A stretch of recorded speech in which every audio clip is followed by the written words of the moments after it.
Die Another Day was Pierce Brosnan's final film as James Bond, and since No Time to Die was originally going to come out this week, I thought it'd be fun to fill up this week with some James Bond reviews, to pretend like James Bond is still around, at least until November, when we can hopefully watch that film in cinemas together. Brosnan's fourth and final film came out in 2002, and it begins with him surfing into North Korea.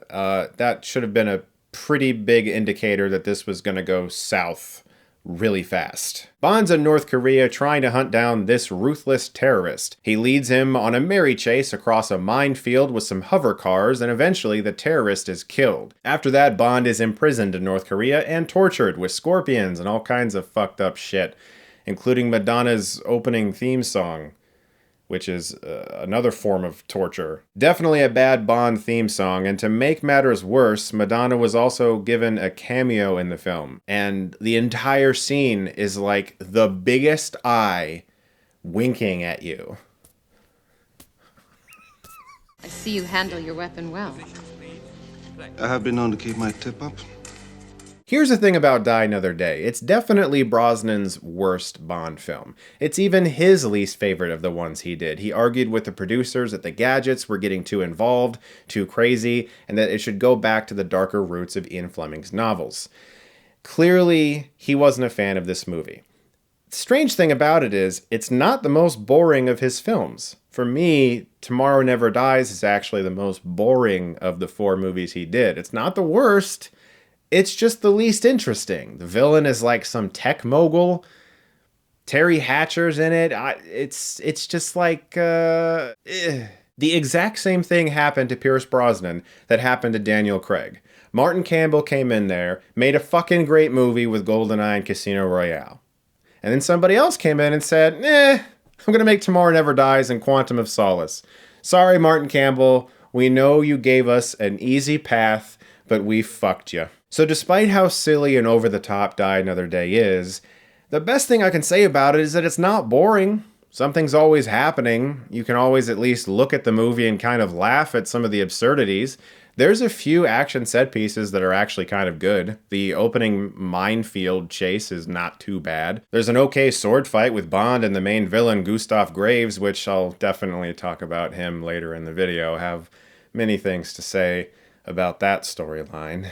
But for the most part, out of all of Brosnan's films, this is the closest that actually resembles Austin Powers. For instance, this film introduced an invisible car, and there's a car chase across ice that uses like 10,000 rockets and a fucking satellite called Icarus that the main villain has constructed in space that reflects the light of the sun down to the earth, and his excuse is that it will allow countries that don't have sunlight for certain times of the year to have crops during those times. But in reality, he just wants to use a giant fucking beam of sunlight.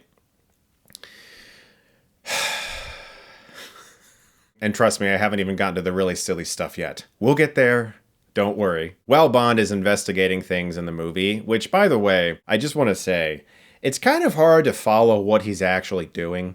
We understand that somebody maybe kind of sort of betrayed him in the opening scene, which caused him to be tortured for many months. Sort of. Because somebody says it once, like, oh, I've been betrayed by someone. Someone betrayed you. Yes, I was betrayed. I'm like, wait.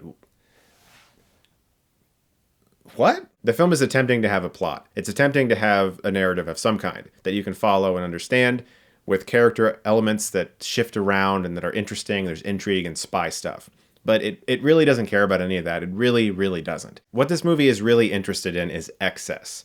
It was desperately trying to make Bond feel relevant and modern, and apparently their idea of that was just shoving everything into a movie, having invisible cars and all kinds of fucking nonsense. So let's talk a little bit about Halle Berry. If you saw John Wick 3, you know that Halle Berry is more than capable of doing awesome stuff on screen. She was given a great opportunity in that movie to showcase a lot of skills and a lot of training, and she was fucking badass. But in some of her early 2000s action film attempts like Catwoman and Die Another Day, the screenwriters, the producers, whoever, nobody really trusted her to do much. She got to kick a couple people in the face so long as she took her clothes off before she did it.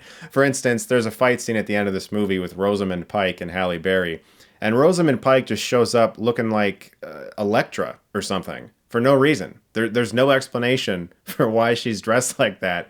And they just start fucking fighting. It's kind of, man, the early 2000s. I should talk about Pierce Brosnan because I do love him as Bond. I think he's excellent in GoldenEye, and even in some of his lesser films, I think he's still really good.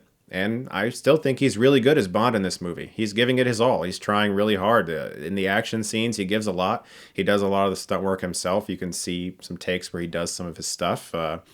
But he's surrounded by noise. You can't really hone in on anything.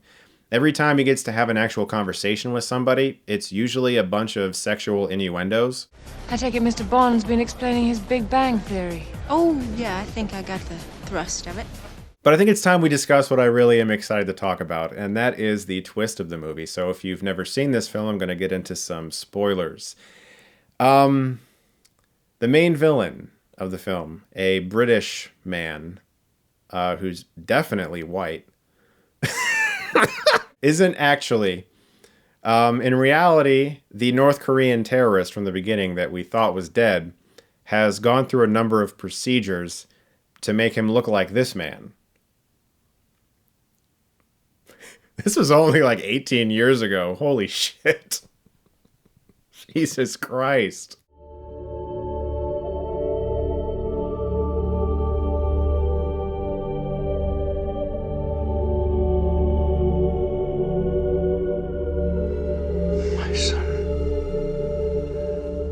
Pushing aside the obvious issues with this storyline, that is dumb.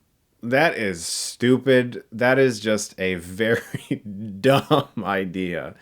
There's like, the surprise of it was less about the story, like what they set up, and more of like, whoa, you actually did that.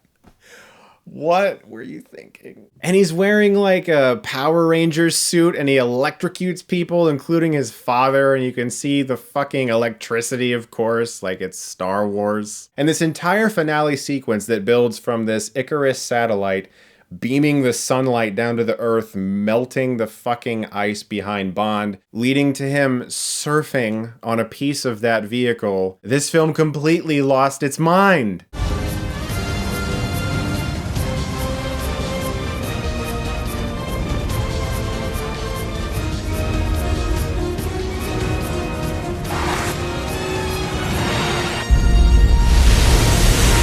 When it comes to Pierce Brosnan's movies, GoldenEye is obviously the best one. I love that movie. Tomorrow Never Dies and The World Is Not Enough, you can talk about them and I'll probably review them one day.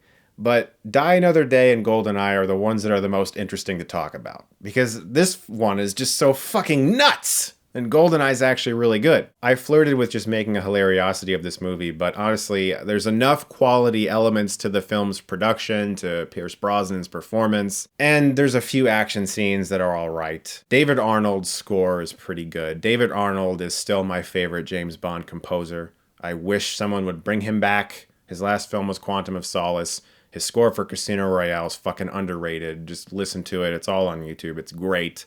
Die Another Day is, well, it's, I'm gonna give Die Another Day a D+.